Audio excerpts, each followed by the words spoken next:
Imagine this. You've been brought up a devout Catholic in an atheistic communist state. You've seen friends murdered, priests are murdered, churches are closed, and you're a leader, so you're under constant surveillance. There are plots within and from without to get you, and you have a chance to leave. You can leave behind the persecution, the chaos, the social unrest, the tyrannical government. You're finally free. So what do? If you're the Cardinal Archbishop of Krakow in 1978, the newly elected Pope John Paul II, the first thing you do is start making plans to return. Why? Well, because people matter, because their souls matter, because you have a heart for the human person. Pope John Paul II poured out his entire life for their salvation. He understood who man is and who God is, and he wanted to bring them together. Here's a hard fact. Atheistic communism does not recognize the truth of the human person. Under communism in Poland, the government's program was total social and economic control. The Soviet government essentially ran Poland as a puppet state. When the Soviet Politburo said jump, Poland's government jumped. Religious freedom was all but non-existent. Officially, it was an atheistic state. Marxism, Leninism, socialism, these ideologies have no place for religion. You might find it surprising, but atheism, communism, Leninism, is run very much like a religion. It has its own hierarchy, its own rituals, its own set of beliefs and holy books. They believe that a human person is simply a means to an end, a tool to use to further the cause. The human person has no intrinsic value, it's simply a commodity. Without the reality of God, human life became worthless, simply a means to an end. During the time of martial law in Poland, during the early 1980s, the government murdered and imprisoned thousands of people in an effort to intimidate and control the people. More than 100 million people have been killed by communism over the last 100 years. Executions, man-made hunger and famine, war, deportations, and forced labor. Among these 100 million were many incredible saints and martyrs, including one truly heroic priest. In 1984, Father Jerzy Popiełuszko was returning to his home parish in Poland when his car was flagged down by the secret police. They seized the priest and threw him in the trunk of the car. His driver escaped and lived to tell the tale. Father Jerzy was later beaten and tortured, and he was bound in such a way that no matter how he moved, he would strangle himself. They weighed him down with rocks and tossed him into a reservoir to drown. His crime? He dared to preach the truth. He dared to stand against the Polish government, the communist government. He dared to stand up against a culture of death that saw human beings as no more than disposable pawns in a game of evil. This priest stood for workers' rights when they had no rights. He drew massive crowds because he preached the truth to a culture yearning for truth. They were like starving men, craving just one crumb to satisfy their burning hunger. 2 years before he was murdered, Father Jerzy started celebrating a monthly Mass called A Mass for the Homeland at his parish in Warsaw. These Masses were an opportunity to pray for those who had been beaten and killed and imprisoned under martial law. It was also a chance for ordinary Poles to demonstrate their faith in a peaceful, non-violent manner, an apolitical manner. Father Jerzy told them this: truth never changes. It cannot be destroyed by any decision or legal act. Telling the truth with courage is a way leading directly to freedom. A man who tells the truth is a man free, despite external slavery, punishment, or custody. After his murder, more than 1 million people gathered around the church during his funeral mass to pay tribute to their hero. Father Jerzy Popiełuszko's martyrdom might seem like a terrible story from a long time ago in a country far away. But it's not too distant from our country and what goes on today, because we too fail to recognize the truth of the human person. America, in fact, isn't far behind communism's brutality. Roughly 65 million American children have been sacrificed by abortion for our convenience since 1973. That's actually a higher murder rate than atheistic communism. Europe and Canada have wholeheartedly embraced euthanasia.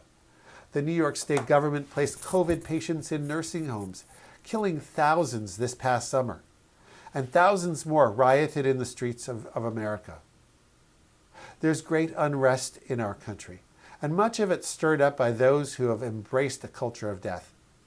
And on top of that, religious freedom has been set aside for the radical homosexual agenda. John Paul II denounced this culture of death, often comparing it to the brutal regimes that he survived and helped end. John Paul said that laws legitimizing euthanasia and abortion are, quote, both disturbing and a significant cause of grave moral decline. He urged Catholics to oppose these laws by conscientious objection, not violence. John Paul II witnessed government persecution, first as a young man under the Nazi occupation, and then for decades under communist rule. He also witnessed the horrific persecution of God's chosen people, the Jews. As a young boy in Poland, he played soccer in the streets of Krakow. He would often take the position of goalie for the Jewish boys' team. As a young man, he saw them rounded up and slaughtered by the millions. His alma mater, the Jagiellonian University in Krakow, was closed by the Nazi government when he was studying to be a priest. He saw the freedoms of his people stripped away very quickly by the radical right and then by the radical left, the communists. His answer? God, and a proper understanding of the human person. Both the Nazis and the communists were godless. The Nazi regime may have been short-lived, but it was ruthless in carrying out its final solution of a perfect society, a perfect race. Communists also sought a socialist utopia without God. The way Marx saw it, God had failed, and he set out to create the perfect godless society. But of course his ideas, and Lenin's, were so good that they had to force them on their subjects, often with lethal force. John Paul II provided an antidote by unpacking the truth of the mystery of man. He taught a correct anthropology. Human beings, made in God's image and likeness, have intrinsic value, and they must be free to choose God freely or to reject him freely. In 1979, he said this: "Certainly the curtailment of religious freedom of individuals and communities is not only a painful experience, but it is above all an attack on man's very dignity, independent of the religion professed, or of the concept of the world which these individuals and communities have." End quote. The truth of man is that he cannot exist without God. Without God, we cannot even be fully human. When John Paul II made his triumphant return to Poland in 1979, his first time back after becoming elected Pope, millions took to the streets and attended his public masses. They had suffered nearly 40 years of atheistic rule. They chanted, "We need God," over and over and over. This is a reality they'd been deprived of for far too long. As I write in my new book, 100 Ways John Paul II Changed the World, the Pope advanced personalism as an intellectual discipline, emphasizing the importance of the human person. Personalism was of utmost importance in his philosophy and social teaching. The intrinsic value and dignity of each unique and unrepeatable human person. It ran like a golden thread through all his writings, both before and after his election as Pope. In 1960, he wrote this: "The person is a good toward which the only proper and adequate attitude is love." End quote. As a professor of ethics at the University of Lublin, he delivered a paper in 1961 on Thomistic personalism, in which he said that Thomas Aquinas paid too little attention to the person as experienced from within. Karol Wojtyła's personalism was confirmed and deepened during his experience at the Second Vatican Council. He played a significant role in writing Gaudium et Spes, the pastoral constitution on the Church in the modern world. This document speaks of the, quote, exalted dignity proper to the human person, end quote, and of universal, inviolable human rights. The document also states that human beings are the only creatures that God wills for their own sake, noting that they cannot rise to their full stature except through a disinterested gift of self. In other words, love.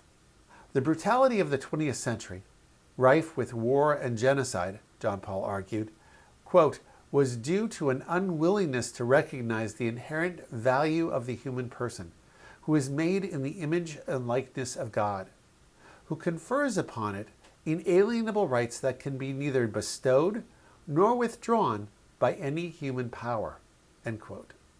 John Paul II was also one of the strongest voices for the pro-life movement. He left us an extraordinary lifelong teaching on the dignity of the human person. He coined the phrases culture of life and culture of death, and he raised the subject with politicians who supported the violence of abortion. In 1994, at the United Nations Conference on Population and Development, John Paul II almost single-handedly derailed the plans of the Clinton administration and the U.S. government to have abortion on demand declared a universal human right, akin to religious freedom. In his letter to the Secretary General of the conference, the Pope said this: "Abortion, which destroys existing human life, is a heinous evil, and it is never an acceptable method of family planning. Those who embrace abortion have a flawed understanding of the human person." John Paul II's commitment to the cause of life was unwavering from the beginning, and it became a hallmark of his pontificate. He told Poland's bishops in 1993, quote, "It is not a question of imposing Christian principles on everyone, as some have objected, but of defending a fundamental right, that is, the right to life." His preeminent defense of human life came 25 years ago in his encyclical Humanae Vitae on human life. In it, he drew a connection, which should be obvious, between the commandment, "Thou shalt not kill," and abortion. He wrote this: "When a parliamentary or social majority decrees that it is legal, at least under certain conditions, to kill unborn human life, is it not really making a tyrannical decision with regard to the weakest and most defenseless of human beings?" John Paul II's teaching on human dignity, from conception to natural death, should guide the discussion today, in an age where everything has been politicized. Everything from abortion to policing to sexuality to education, you name it. So, getting back to my initial question. When he was elected Pope, John Paul II had a ticket out of communist Poland. But yet his most fervent desire was to return, to go back to his homeland. Why? Well, because his people were oppressed, and his heart went out to them and to their oppressors. His heart went out to all oppressed by sin. He knew that the world had a distorted understanding of the human person, and we all need help to get it right. So he went back, and he taught them, and he still teaches us today. Back in the 1970s and 80s, he made alliances with the Solidarity Labor Movement, and with people like Ronald Reagan and Margaret Thatcher. John Paul II's tenacity and teaching must guide us today. He teaches us this, quote, "Respect for life requires that science and technology should always be at the service of man and his integral development. Society as a whole must respect, defend, and promote the dignity of every human person at every moment and in every condition of that person's life." End quote. John Paul's fearlessness, his prayer, his tenacity, his tireless work for truth, peace, and human dignity changed the world. And it can change our world today. Thank you, and God bless you.